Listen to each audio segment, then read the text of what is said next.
The neon lights of Gateway Station's lower levels cast an eerie glow through the smoky air. Jack Thompson wiped the sweat from his forehead as he made his way through the crowded corridor. His worn cargo pilot's jacket helped him blend in with the other spacers and traders, but his heart was racing. He had heard rumors about illegal auctions in this sector, but he never thought he would attend one. The information came from a drunk trader at the station's bar. A special auction with unique merchandise. Jack knew what that meant. Slaves. The thought made him sick, but something told him he needed to be there. Maybe he could gather evidence, alert the authorities, do something to help. The guard at the entrance barely glanced at the invitation chip Jack had bought for an outrageous price. Inside, the auction house was larger than expected, with about 50 buyers seated in curved rows facing a small raised platform. The air smelled of expensive tobacco and cheap alcohol. "Lot 23, coming up," announced a tall man in expensive clothes. "Something special for our distinguished guests." Jack's breath caught in his throat when he saw her. Unlike the other aliens he had seen, she moved with grace despite her chains. Her skin was a pale blue that seemed to shimmer in the harsh lights, and her silver hair was cut short in what looked like a deliberate attempt to make her less beautiful. It hadn't worked. "A rare specimen. Friends," the auctioneer's voice boomed. "A stellar scientist, guaranteed authentic. Imagine the secrets in that pretty head. Starting bid at 50,000 credits." Jack watched her eyes, while her face remained calm. Those eyes burned with intelligence and barely contained fury. She wasn't broken, not yet. The other buyers saw it too. The bidding quickly climbed. 100,000 credits, called a voice that made Jack's skin crawl. He turned to see a corpulent merchant he recognized from the shipping lanes, known for dealing in illegal cargo. The kind that sometimes screamed. The blue-skinned woman flinched almost imperceptibly. She knew the merchant's reputation too. 150,000, Jack heard himself say. The words came out before he could stop them. Heads turned. A cargo pilot shouldn't have that kind of money. He didn't, really. It would clean out his savings and the emergency fund he kept for ship repairs.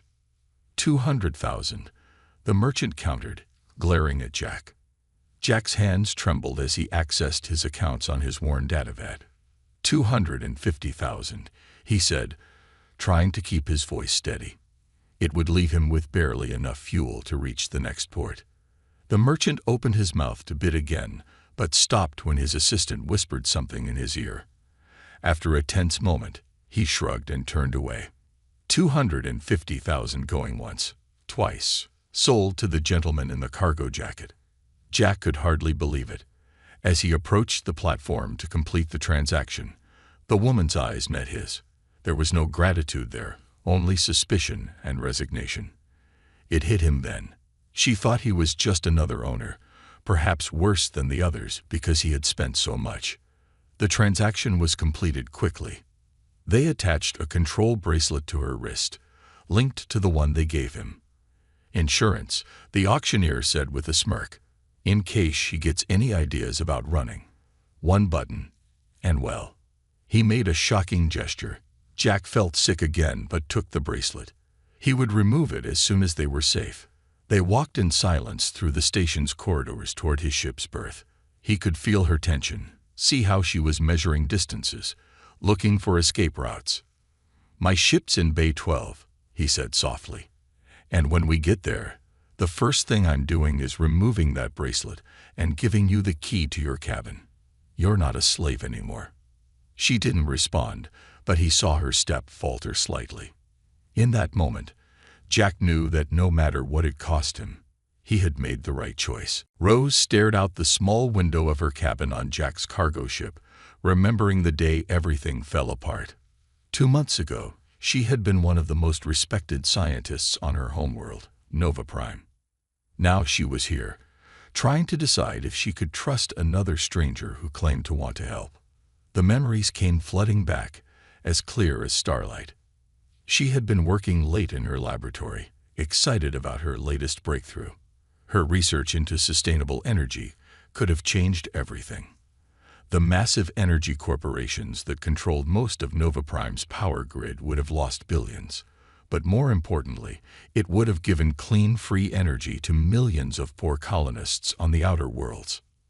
Rose, you need to see this. Her research partner and closest friend of 10 years, Dawn, had burst into the lab that night. Her purple skin was darker than usual, a sign of stress in their species. The latest test results. There's something wrong. Rose had trusted Dawn completely. That was her first mistake. The data Dawn showed her made no sense.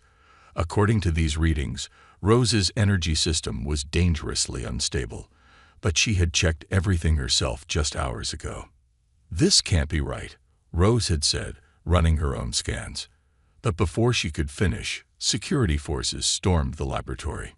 Chief Scientist Rose, the lead officer, had announced, "You are under arrest for conducting illegal experiments that threaten public safety." What? This is ridiculous. She looked to Dawn for support, but her friend stepped away, not meeting her eyes. In that moment, Rose understood. The wrong readings, the perfect timing of the security forces. Dawn had betrayed her. They dragged her away as Dawn watched silently. Through her trial, Rose tried to prove her innocence, but key data was missing or corrupted. Evidence she had kept locked away was somehow altered. Every safety measure she had documented vanished from the system. The judge had been unusually cruel. Your reckless actions could have cost thousands of lives. The normal sentence would be execution, but in light of your previous service, Rose now knew that had been part of the plan too. Instead of a public execution that might raise questions, she was quietly sold to the slave traders, the perfect way to silence her forever. In her cabin on Jack's ship, Rose touched the spot where the control bracelet had been. True to his word, the human had removed it the moment they reached his ship. He had shown her to this cabin, given her clean clothes, and left her alone. No demands, no threats. It made no sense. A gentle knock interrupted her thoughts. "Rose, I made some food if you're hungry. I'll leave it by the door." She heard his footsteps move away. After waiting a few minutes, she opened the door. A tray sat on the floor with a bowl of hot soup, bread, and what looked like fruit. Simple food, but real, not the nutrient paste the slavers had given her. Rose took the tray inside and ate slowly, thinking. Jack was different from anyone she had met since her arrest. He kept his distance but made sure she had everything she needed. He hadn't even asked her any questions, though she could see he was curious. Looking around the small but clean cabin, she made a decision.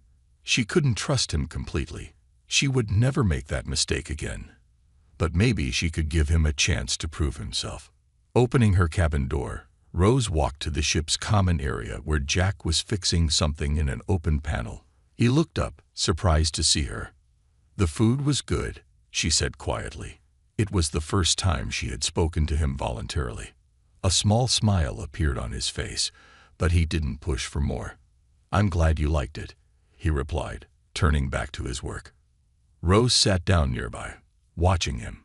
One step at a time, she thought. That was all she could manage for now. A week had passed on Jack's cargo ship, the Star Runner. Rose found herself slowly adjusting to a new routine, though she remained cautious. Every morning, she would wake up expecting to find her door locked, the freedom taken away. But it never happened. Jack was working in the engine room that morning when he heard careful footsteps behind him. He didn't turn around, knowing sudden movements still made Rose nervous. "The left cooling unit is making strange noises," Rose said, standing at a safe distance. Jack wiped his hands on a cloth and nodded. "Yeah, it's been giving me trouble. I was going to fix it today." "I can help," Rose offered quietly. "I understand how these systems work." Jack smiled, but kept his eyes on the engine. "That would be great. Tools are in that box if you want to take a look." They worked together in comfortable silence. Jack noticed that Rose's hands moved with confident precision. She clearly knew more about engines than he did. After an hour, the cooling unit was running perfectly. "You're good at this," Jack said, closing the engine panel. Better than me, actually. Rose tensed for a moment, then relaxed slightly. On my world, all scientists learn basic engineering. It helps us understand how to apply our research. It was the first time she had mentioned her past voluntarily. Jack wanted to ask more, but didn't want to push his luck. Later that day, they sat in the ship's small kitchen. Jack had made simple sandwiches for lunch. He noticed Rose always waited for him to eat first, checking if the food was safe. "We'll reach Porter Station in 3 days," Jack said, keeping his voice casual. "I need to pick up some cargo. You're free to leave there if you want. It's a busy place, easy to disappear." Rose looked up sharply. "You would just let me go?" "Of course. You're not my prisoner, Rose." She studied his face for a long time. "Why did you buy me?" "The truth." Jack set down his sandwich. "Because I couldn't walk away. Not when I saw what they were doing to you, what that merchant would have done." He shrugged. "Maybe it was stupid, but it was the right thing to do. And you want nothing in return. Just for you to be free. What you do with that freedom is your choice." Rose stood up suddenly and walked to the kitchen window, staring at the stars. "Freedom," she said the word like she was testing it. "I don't even know what that means anymore." Jack stayed quiet, letting her think. "I should hate all of you," she continued, "after what they did to me. But you're different." She turned to face him. "I keep waiting for you to show your true face, to be like the others. But you just keep being kind. Not everyone wants to hurt you, Rose." She smiled sadly. "My best friend betrayed me, Jack. How can I trust anyone again?" "You don't have to trust me," Jack said. "Just trust yourself. You're smart enough to know if I'm lying." Rose walked back to the table and picked up her sandwich. "The cooling unit wasn't actually broken," she admitted. "I wanted to see what you would do if I knew something you didn't." Jack laughed. "And you didn't get angry. You didn't try to prove you knew better. You just accepted help." "Well, the engine does run better now." Rose sat down and took a real bite of her sandwich for the first time, not testing it first. Maybe I'll wait before deciding about Porter Station." Jack nodded, hiding his relief. "Whatever you want. Though I could use a good engineer if you're interested. Ship's a bit old." "I'll think about it," Rose said, but there was a hint of a real smile on her face. Outside the kitchen window, stars streaked by as the Star Runner carried them through space. Neither of them knew what lay ahead, but something had shifted between them. It wasn't trust, not yet, but it was a beginning. Porter Station loomed ahead of the Star Runner, its massive docking rings spinning slowly in space. Jack was preparing for landing when the ship's alert system suddenly blared to life. 2 ships approaching fast. Rose called from the co-pilot's seat she had started occupying recently. Their engines matched Hunter-class vessels.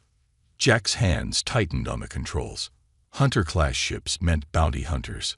"Hold on tight," he said, pushing the Star Runner into a steep dive. The pursuing ships were faster, but Jack knew Porter Station's docking lanes better. He weaved through cargo containers and maintenance drones, trying to lose them. Laser fire flashed past their viewport. "They're not trying to disable the ship," Rose said, her voice tight. "They're trying to destroy it." She typed rapidly on the navigation console. "Jack, there's a maintenance tunnel ahead. It's too small for their ships. Too small for us too. Not if we turn sideways. I can calculate the angle." Jack glanced at her. A week ago, she barely spoke. Now she was helping him fly his ship. "Do it." Rose's fingers flew over the controls. 45 degrees port. On my mark. Now. Jack spun the ship. Metal screamed as they scraped through the narrow tunnel, sparks flying past the windows. Behind them, one of the hunter ships tried to follow and clipped its wing, spinning away in a shower of debris. They burst out the other side of Porter Station. The second hunter was waiting for them. "Their weapons are locked on," Rose warned. "We can't take a direct hit." Jack prepared to dodge, but the hunter had anticipated their move. A bright flash lit up the viewport as their ship shuddered under the impact. Warning lights flashed across the console. "We're losing power to the main engine," Jack said through gritted teeth. Rose unbuckled her harness. "I can reroute power from the auxiliary systems. Keep us alive for 2 minutes." She ran to the engine room as Jack dodged another blast. Through the intercom, he heard her working frantically with the tools. The hunter's next shot hit them directly. The ship spun, and Jack heard Rose cry out in pain. "Rose," he shouted. "I'm okay," she called back. "Almost done." The hunter moved in for the kill shot. Jack could see the weapons powering up through the viewport. This was it. Suddenly, the Star Runner's engines roared back to life, stronger than before. Rose had done something to boost their power well beyond normal limits. "Get us out of here," she yelled through the intercom. "The engines won't hold this power for long." Jack didn't need to be told twice.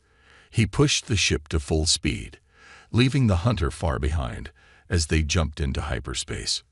Once they were safe, Jack ran to the engine room. He found Rose sitting on the floor, holding her arm where a panel had struck her during the fight. "Let me see," he said, kneeling beside her. "It's just a bruise," she insisted, "but let him check. They found me, Jack. They found me, and they tried to kill us both." "Who were they?" "Dawn must have sent them. She's trying to make sure I never tell anyone what really happened." Rose looked at him with worried eyes. "You should leave me at the next station. I'm putting you in danger." Jack shook his head. "Not happening. Jack, they'll keep coming. Then we'll keep running." He helped her stand up. "You saved us today. You saved me. I'm not abandoning you now." Rose stared at him for a long moment. "I don't understand you, Jack Thompson. Any sane person would run away." "Yeah, well, nobody ever said I was sane." He grinned. "Come on, let's patch up your arm and figure out our next move." As they walked to the medical bay, Rose spoke quietly. "Thank you for not leaving me. That's what friends are for." She stopped walking. "Friends, unless you object." A small smile appeared on her face. "No, no objection." The Star Runner limped through hyperspace, damaged but not beaten.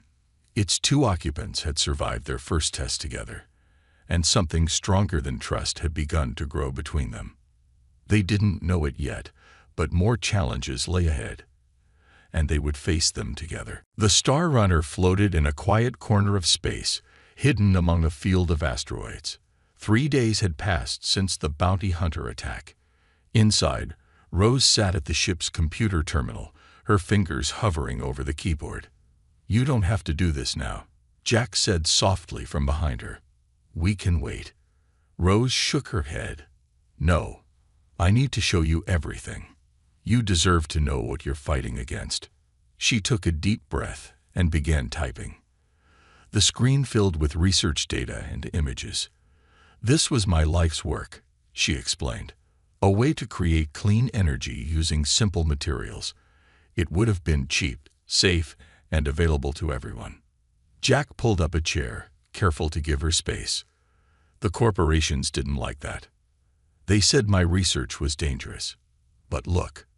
She pulled up 2 sets of test results side by side. "These are my original readings. And these," she pointed to the second set, "are the fake ones Dawn created to frame me." "The differences are huge," Jack said, studying the numbers. "Dawn changed everything. She corrupted my safety protocols, deleted my backups." Rose's voice cracked. "I trusted her with everything. We worked together for 10 years. She was like a sister to me." Jack waited quietly as Rose collected herself. I thought she believed in what we were doing. All those nights we worked late, talking about helping people." Rose's hands clenched into fists. "But they bought her. The corporations paid her to destroy me. Do you know how much?" 5 million credits.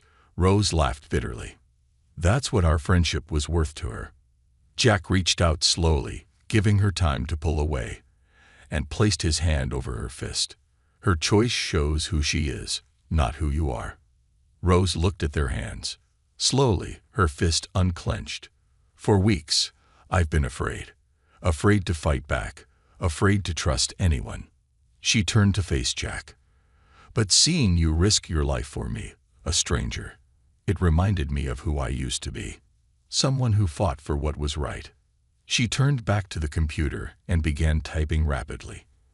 I had a backup plan. Something even Dawn didn't know about. A new window opened, showing encrypted files. I didn't just store my research on the lab computers.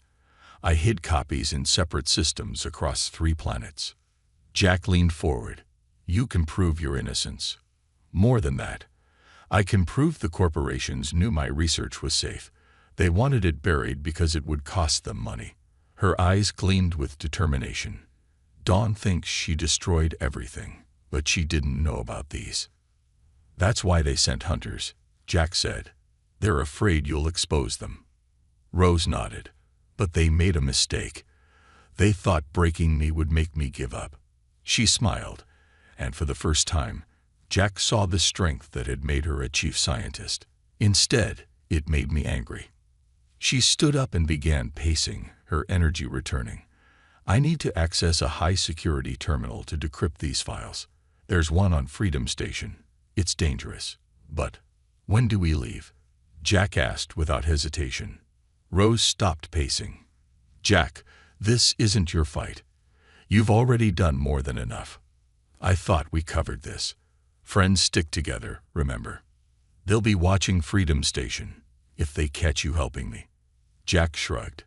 Then they catch both of us. But they have to catch us first. Rose studied him for a long moment. Then she walked over and, for the first time, hugged him. Thank you, she whispered. Jack hugged her back gently. Just promise me one thing. What? When we expose them, I want to see Dawn's face. Rose pulled back with a small laugh. Deal. She returned to the computer, her movements confident now. We'll need to plan this carefully. I know Freedom Station's security systems. As Rose explained her ideas, Jack watched her with pride. The scared, suspicious woman from the auction was gone. In her place was someone strong, brilliant, and ready to fight back. He silently promised himself he would help her win this fight, no matter what it took. Freedom Station hung in space like a shining wheel, its bright lights masking the danger that waited inside. Jack adjusted his stolen security uniform, while Rose checked their fake IDs one last time. Remember, Rose said, we have 30 minutes once we reach the central computer. After that, the security shift changes. Jack nodded, trying to hide his nervousness. And you're sure Dawn will be there? Yes. She always works late in the main lab. It's where she... Rose paused. It's where she does her research now. They docked without problems. Rose's fake ID worked perfectly. She was now Tech Inspector Mary, and Jack was her assistant. They walked through the crowded station corridors, keeping their heads down. Security checkpoint ahead, Jack whispered. Rose straightened her uniform. Let me do the talking. The guard at the checkpoint looked bored. ID and purpose. Routine maintenance check, Rose said confidently, showing her fake credentials. The main lab reported computer problems. The guard barely glanced at their IDs before waving them through. Jack released the breath he'd been holding. They reached the central computer room without incident. Rose's hands flew over the keyboard, uploading her hidden files. Keep watch, she whispered to Jack. Minutes ticked by. Jack stood at the door, his heart pounding with every footstep in the corridor. Finally, Rose whispered, Done. The files are decrypting. Now for Dawn. The main lab was just down the hall. Through its glass walls, they could see a single figure working late. Dawn. Her purple skin looked pale under the lab lights. Rose took a deep breath. Wait here. Rose, please, I need to do this part alone. Jack squeezed her hand. I'll be right outside if you need me. Rose entered the lab. Dawn looked up, then froze. All the color drained from her face. Hello, Dawn, Rose said quietly. Surprised to see me alive? Dawn stumbled backward. You can't be here. You're supposed to be dead or just sold into slavery. Rose's voice was ice cold. 5 million credits, Dawn. That's what you got for betraying me. I can explain. Save it. Rose held up a data chip. I have proof. All of it. My original research, the fake data you created, the money transfer to your account. Everything. Dawn's eyes darted to the door, but Jack stood there, blocking her escape. Why? Rose asked, her voice breaking slightly. We were friends. Sisters. Was money really worth more than that? You don't understand, Dawn pleaded. They threatened me. Said they would destroy my career if I didn't help them. I had no choice. There's always a choice. Rose walked to the lab's main computer. Right now, my files are being broadcast to every news network in the system. The truth about what the corporations did, what you did. Dawn lunged for the computer, but Rose caught her arm. For a moment, they struggled. Then Dawn's strength seemed to leave her, and she collapsed into a chair. It's over, Rose said. The corporations can't hide this anymore. Security alarms began blaring throughout the station. Rose. Jack called from the door. We need to go. Rose looked at her former friend one last time. I trusted you with everything I had, Dawn. And you threw it away for money. I hope it was worth it. She turned and ran to Jack.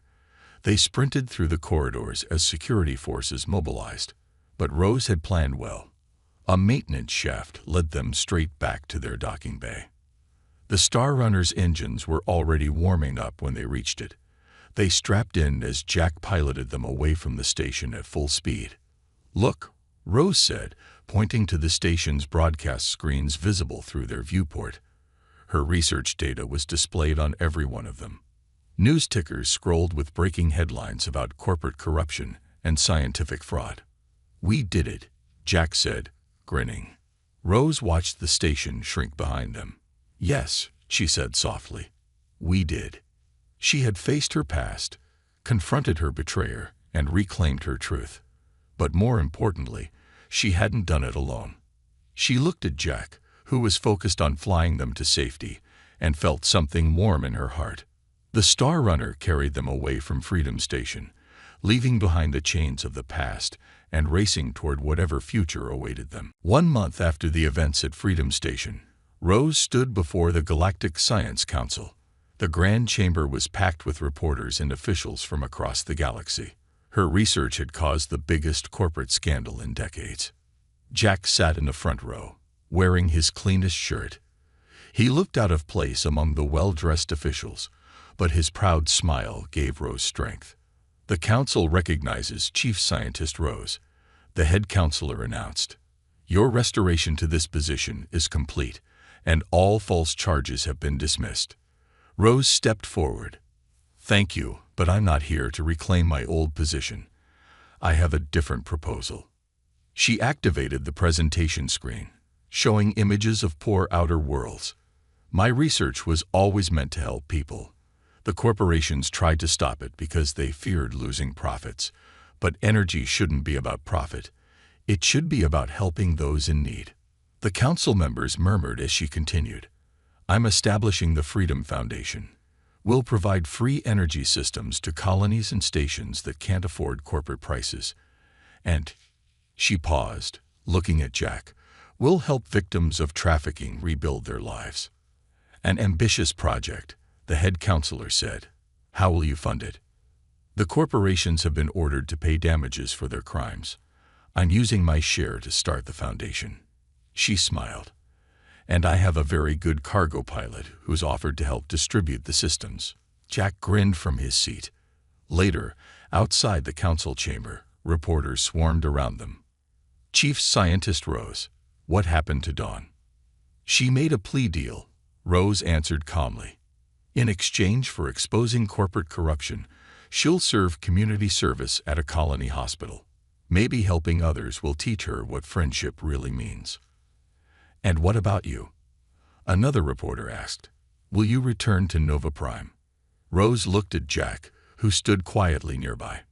No, my work is elsewhere now.